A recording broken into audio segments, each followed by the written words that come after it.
CM Basavaraj Bommai said people are wondering why this padayatra.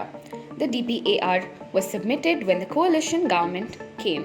This padayatra is politically motivated and not for people. They had undertaken a similar padayatra for Krishna River and vowed to earmark rupees 10,000 crore. Nothing was done after that. This padayatra is because they have a guilt feeling of not having done anything. ಈಗ 11 ಗಂಟೆಗೆ ನಮ್ಮ ಪಕ್ಷದ ಪ್ರಮುಖರು ಮತ್ತು ಪ್ರಮುಖ ಸಚಿವರ ಒಂದು ಸಭೆ ಕರೆದಿದ್ದೇನೆ ರೇಸ್ ಕೋರ್ಸ್ ಮನೆಯಲ್ಲಿ. ಅದರಲ್ಲಿ ಹಲವಾರು ವಿಚಾರಗಳು ಚರ್ಚೆ ಆಗ್ತದೆ. ಬೆಂಗಳೂರಿನ ಅಭಿವೃದ್ಧಿ ಬಗ್ಗೆನೂ ಕೂಡ ಚರ್ಚೆ ಆಗ್ತದೆ, ಯಾಕಂದರೆ ಬೆಂಗಳೂರಿನ ಪ್ರಮುಖರೆಲ್ಲ ಸೇರ್ತಿದ್ದಾರೆ. ಅದರ ಜೊತೆಗೆ ಮೇಕೆದಾಟು ಯೋಜನೆ ಬಗ್ಗೆನೂ ಚರ್ಚೆ ಆಗುತ್ತೆ, ಪಾದಯಾತ್ರೆ ಬಗ್ಗೆನೂ ಕೂಡ ಚರ್ಚೆ ಆಗುತ್ತೆ.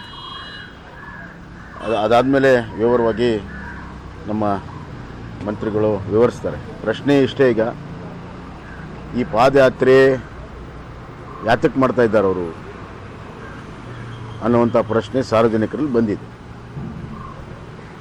ಅವರ 5 ವರ್ಷ ಇದ್ದರು, ಒಂದು DPR ಸರಿಯಾಗಿ ಸಬ್ಮಿಟ್ ಮಾಡೋಕ್ಕಾಗಲಿಲ್ಲ.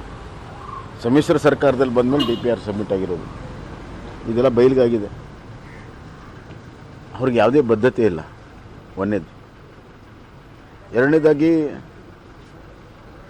ಸಮ್ಮಿಶ್ರ ಸರ್ಕಾರದಲ್ಲಿ DK ಶಿವಕುಮಾರ್ ಅವರು ನೀರಾವರಿ ಸಚಿವರಿದ್ದರು, ಆವಾಗಲೂ ಕೂಡ ಅದನ್ನು ಮುಂದುವರಿಸಲಿಲ್ಲ, ತೆಗೆದುಕೊಂಡು ಹೋಗಲಿಲ್ಲ. ಮತ್ತು ಈ ಕಳೆದ 3 ವರ್ಷ ಇದರ ಬಗ್ಗೆ ಎಲ್ಲೂ ಕೂಡ ಚರ್ಚೆ ಮಾಡಲಿಲ್ಲ. ವಿಧಾನಸಭೆಯಲ್ಲೂ ಚರ್ಚೆ ಇಲ್ಲ, ಎಲ್ಲೂ ಚರ್ಚೆ ಇಲ್ಲ. ಈಗ ಚುನಾವಣೆ ಹತ್ತಿರ ಬಂದಿದೆ ಅಂತ ಏಕಾಏಕಿ ರಾಜಕೀಯ ಪಾದಯಾತ್ರೆಯನ್ನು ಮಾಡ್ತಾಯಿದ್ದಾರೆ.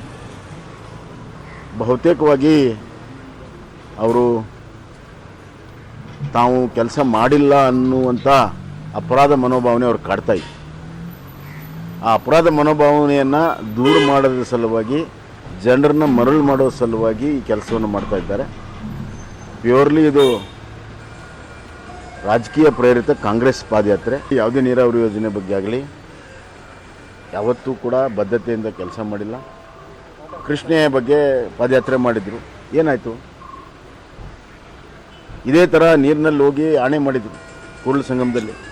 ಪ್ರತಿ ವರ್ಷ 10,000 ಕೋಟಿ ಕೊಡ್ತೀವಿ, 50,000 ಕೋಟಿ ಅಪರ ಕೃಷ್ಣ ಕೊಡ್ತೀವಿ ಅಂತ. ಎಲ್ಲಿದೆ ದುಡ್ಡು? 7,000 ಕೂಡ ಕೊಡಲಿಲ್ಲ ಇಡೀ 5 ವರ್ಷದಲ್ಲಿ. ಇದು ಜನರನ್ನ ಮರಳು ಮಾಡೋ ಸಲುವಾಗಿ ಈ ರೀತಿ ಕಾರ್ಯಕ್ರಮ ಹಮ್ಮಿಕೊಂಡಿದ್ದಾರೆ. ಹೀಗಾಗಿ ಜನ ಅಂತೂ ಮರಳಾಗೋದಿಲ್ಲ ಪದೇ ಪದೇ. ಅದೊಂದು ಗಾದೆ ಇದೆ, ಎಲ್ಲರನ್ನೂ ಎಲ್ಲ ಸಂದರ್ಭದಲ್ಲಿ ಮೋಸ ಮಾಡೋಕ್ಕಾಗಲ್ಲ ಅಂತ. ಆ ಒಂದು ವಿಚಾರದಲ್ಲಿ ನಾವು ಬದ್ಧತೆಯಿಂದ ಕೆಲಸ ಮಾಡ್ತಾ ಇದ್ದೇವೆ. ನಾನು ಮುಖ್ಯಮಂತ್ರಿ ಆದಮೇಲೆ DPR ಅಪ್ರೂವಲ್ಗೆ CWCಯಿಂದ ಕಾವೇರಿ ಮಾನಿಟರಿ ಬೋರ್ಡ್ಗೆ ಆಗಲೇ ಹೋಗಿದೆ ನಮ್ಮ ಒತ್ತಡದಿಂದ. ಅದಕ್ಕೊಂದು ಕೂಡಲೇ ಇದೇ ತಿಂಗಳಲ್ಲಿ ಸಭೆ ಕೂಡ ನಡೀತಾ ಇದೆ, ಅಲ್ಲಿ ತೀರ್ಮಾನಗಳಾಗ್ತವೆ.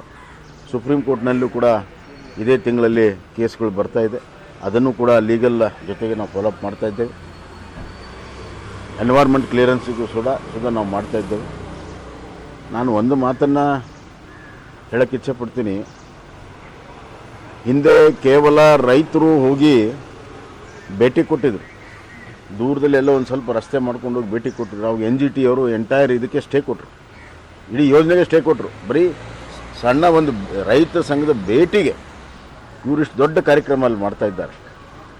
ಇದರಿಂದ ಆಗುವಂಥ ಪರಿಣಾಮಗಳು ಏನಂತ ಗೊತ್ತಿದೆ ಅವ್ರಿಗೆ, ಆದರೆ ರಾಜಕೀಯ ಬಹಳ ಮುಖ್ಯ ಅವ್ರಿಗೆ. ನಾವು NGTಯಿಂದ ಅದನ್ನು ಸ್ಟೇ ವೆಕೇಟ್ ಮಾಡಿಸಿ ಅದು ಆದೇಶವನ್ನು ರದ್ದು ಮಾಡಿಸಿದ್ದೇವೆ. ಇನ್ನೂ ಕೂಡ ಅವರು ಸುಪ್ರೀಂ ಕೋರ್ಟ್ನಲ್ಲಿ ಅದನ್ನು ಕೂಡ ಚಾಲೆಂಜ್ ಮಾಡಿದ್ದಾರೆ. ಇವೆಲ್ಲ ಕೇಸ್ಗಳು ಬಾಕಿ ಇದ್ದಾವೆ. ಒಂದು ಜವಾಬ್ದಾರಿತವಾಗಿರುವಂಥ ಹಿಂದೆ ಸರ್ಕಾರ ನಡೆಸಿರುವಂಥ ಪಕ್ಷ ಈ ವ್ಯವಸ್ಥೆ ಹೆಂಗಿದೆ, ಕಾನೂನು ಹೆಂಗಿದೆ, ಇಂಟರ್ಸ್ಟೇಟ್ ವಾಟರ್ ಡಿಸ್ಪ್ಯೂಟ್ ಏನು, ಸುಪ್ರೀಂ ಕೋರ್ಟ್ ಆದೇಶಗಳೇನು, ಕಾವೇರಿ ಟ್ರಿಬ್ಯುನಲ್ ತೀರ್ಪೇನು, ಇವೆಲ್ಲವನ್ನು ಕೂಡ ಅವ್ರು ಗಮನಿಸಿದರೆ ಈ ಥರ ಪಾದಯಾತ್ರೆ ಆಗ್ತಾ ಇರಲಿಲ್ಲ. ಇವೆಲ್ಲವೂ ಕೂಡ ಅವ್ರಿಗೆ ಬೇಕಾಗಿಲ್ಲ, ರಾಜಕಾರಣ ಬೇಕಾಗಿದೆ, ಜನ ತೀರ್ಮಾನ ಮಾಡ್ತಾರೆ.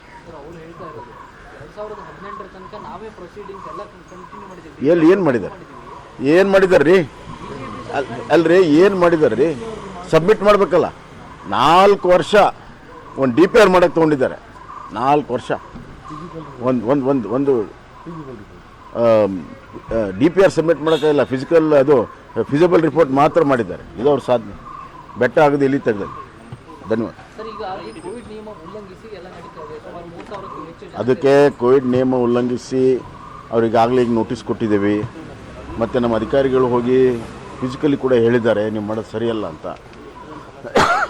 ಅವರು ಉಡಾಪೆಯಿಂದ ಮಾಡ್ತಾ ಇದ್ದಾರೆ. ಅದಕ್ಕೆ ನಾವೆಲ್ಲ ಕಾನೂನು ಪ್ರಕಾರ ಏನಾಗಬೇಕು